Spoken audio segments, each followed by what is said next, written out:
Em nome do Pai, do Filho e do Espírito Santo. Amém. São Paulo foi encarregado pela Igreja de Antioquia de organizar uma coleta para os cristãos de Jerusalém. E o motivo principal foi, sim, havia uma crise econômica em Jerusalém, uma grande fome, aparentemente, que apareceu. Já não é coisa nova. No Antigo Testamento, quantas vezes tiveram de ir para o Egito por causa das fomes na Palestina. Mas aqui também está este elemento que estava, digamos, a crescer, esta dissensão clara entre os primeiros cristãos e os judeus. Os judeus recebiam ajuda da diáspora, dos judeus que viviam no estrangeiro, em Jerusalém. Os católicos, com o tempo, vão distanciar-se dos judeus. Então, como dizer, sendo Jerusalém o berço do cristianismo, tal como Roma seria hoje para os católicos, São Paulo viu a importância de unir as comunidades cristãs das regiões gentias, como esta igreja de Jerusalém, e criou uma espécie de rede, de irmandade, de solidariedade entre os cristãos, e convocou as igrejas que ele já conhecia, onde tinha formado comunidades, igrejas da Galácia, da Macedônia, da Caia, e para contribuírem nesta ajuda financeira. Era uma questão de zelo em aliviar a necessidade material, mas também uma forma de promover a caridade. É na segunda epístola aos Coríntios, capítulo 8 e 9, onde o santo fala neste tema. No capítulo 8, São Paulo destaca a generosidade das igrejas da Macedônia, Filipos, Tessalônica, Bereia, que apesar de estarem passando por dificuldades financeiras eles próprios, estavam em dificuldade, contribuíram abundantemente para a coleta destinada a Jerusalém. Exemplos de generosidade, mesmo no meio da pobreza, em que ofereceram tudo o que podiam e mais ainda com uma grande alegria e disposição. Diz assim São Paulo: as igrejas da Macedônia, no meio das muitas tribulações com que foram provadas, a sua superabundante alegria e extrema pobreza transbordaram em tesouros de generosidade. Sou testemunha, diz São Paulo, de que, segundo as suas possibilidades e até além delas, com toda a espontaneidade e com muita insistência, pediram-nos a graça de participar neste serviço em favor dos santos. Então, São Paulo encoraja os coríntios a imitar este exemplo. Diz que está em jogo a sua caridade, o seu espírito de generosidade. Enfatiza que a coleta deve ser a expressão da disposição espontânea, não de obrigação ou pressão. E menciona então que o propósito, precisamente, não é sobrecargar os mais ricos, senão promover a igualdade, que os mais abastados ajudem os mais necessitados para todos compartilharem da mesma carga comum. Diz assim São Paulo: não se pretende que os outros tenham alívio e vós fiqueis em aflição, mas que haja igualdade.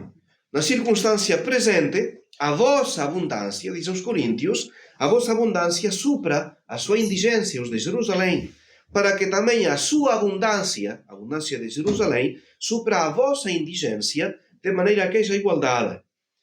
Digamos, os cristãos pagãos tinham recebido a influência espiritual da Igreja de Jerusalém. Tinham recebido riqueza espiritual, foram espiritualmente enriquecidos. Então, São Paulo diz: a vossa contribuição é a maneira de retribuir este bem espiritual com bens materiais. Vós recebestes mais do que eles agora precisam. E então São Paulo diz: quem semeia generosamente também colherá generosamente. Lembra que Deus provê generosamente para aqueles que dão de boa vontade. Nunca faltará aquele que é generoso, e que as bênçãos espirituais acompanharão sempre quem pratica a generosidade. Esta coleta resultará em ações de graças a Deus, será um testemunho de fé, de boa vontade, e causará louvor a Deus, que é o verdadeiro provedor de todos eles. Realmente, diz São Paulo, o serviço dessa obra de caridade não só provê as necessidades dos irmãos, mas é também uma abundante fonte de ações de graças a Deus. Ao reconhecer esta virtude da vossa assistência, glorificam a Deus pela obediência que professais relativamente ao Evangelho e pela vossa generosidade nas esmolas. Além disso, elas oram por vós, rezam por vós e vos dedicam a mais terna afeição em vista da eminente graça que Deus vos fez. O que é curioso para mim, admirável em São Paulo, é que São Paulo se refere a esta coleta de maneira indireta. Nunca usa a palavra dinheiro. Vai falar em obra de generosidade, vai falar em serviço aos santos, vai falar de oferta prometida, nunca toca na palavra dinheiro. Para ele é um serviço, mais do que ajudar monetariamente a Jerusalém, é um serviço. E este foco é a própria ajuda, não o dinheiro em si. Destaca este valor da generosidade, seja qual for a forma da contribuição, da sua frase, de cada um conforme o impulso do seu coração, sem tristeza nem constrangimento, porque Deus ama o que dá com alegria. Então perguntarão por que falar do tema da colheita de Jerusalém neste domingo terceiro da Epifania. É muito simples, porque graças a Deus, na quarta anterior já assinamos o contrato com a empresa de construção. Já foi assinado, a primeira reunião de trabalho tem lugar esta semana próxima, isto é, entre o arquiteto, a empresa, a Prosegur, vamos estar para ver já como começamos as obras na futura igreja. É o fim de um novo processo, são 3 anos. 3 anos de ver 3 arquitetos distintos, escolher um deles, longo processo de licenças, de papeladas, de correções, para iniciar uma construção que normalmente, segundo o contrato, deveria estar concluída em 8 meses. Começamos já agora, meados, fins de, digamos, janeiro, fevereiro, 8 meses é o que está previsto. Já podem imaginar que o preço não é barato. 650.000 euros.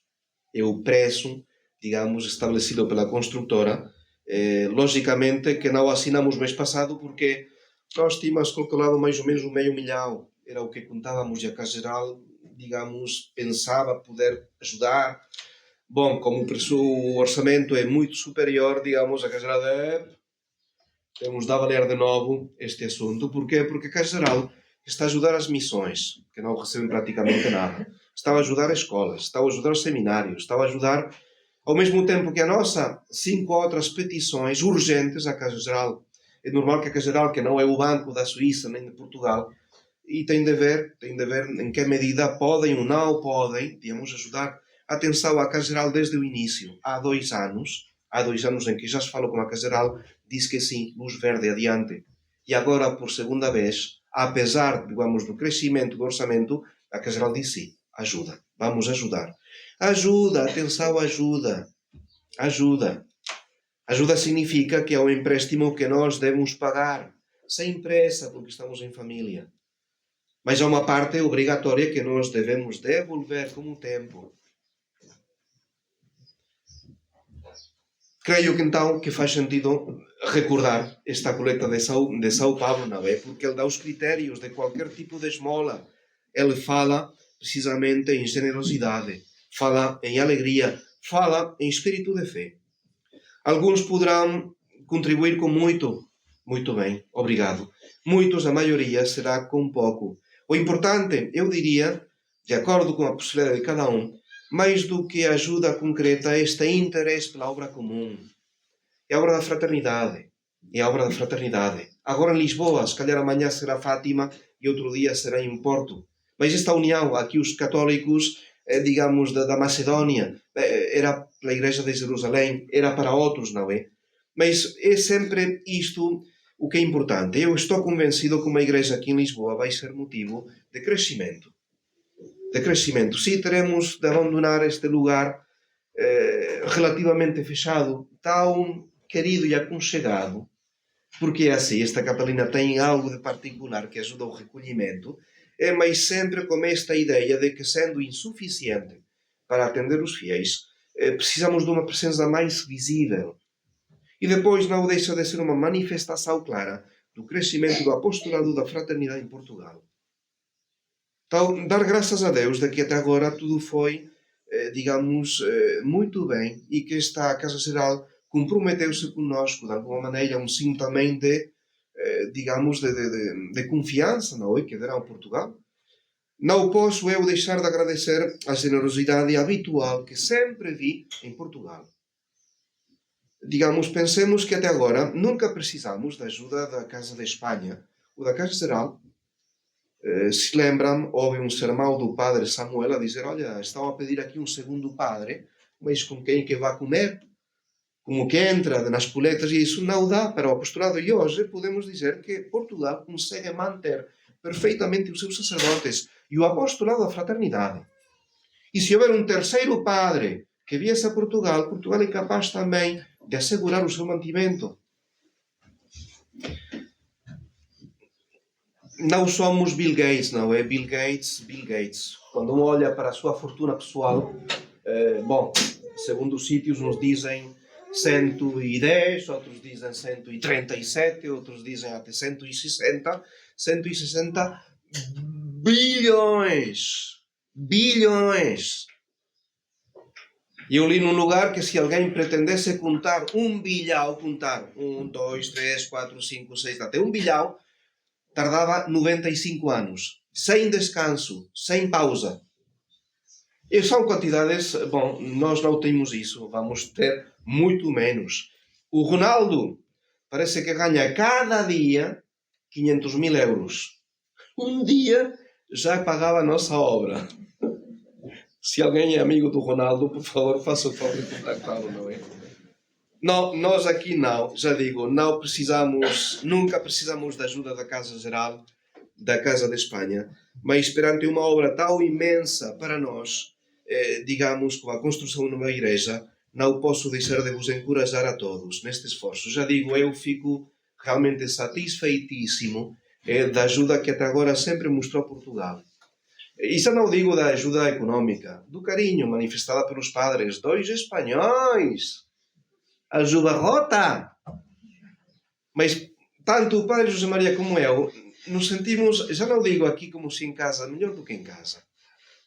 Então, como dizer, agora este novo esforço que temos de fazer, a fraternidade tem de crescer, vai crescer, e a providência vai mostrar o caminho a seguir, não é? Por isso, eu me atrevo agora que já temos dados concretos, antes de falar na igreja, quando não há nada, digamos, de concreto, é difícil, mas agora sim temos uma quantidade de 650.000 euros, pronto, temos um tempo, que são 8 meses, agora é que eu me atrevo realmente a sugerir, a pedir esta ajuda monetária, cada um com poder, não é?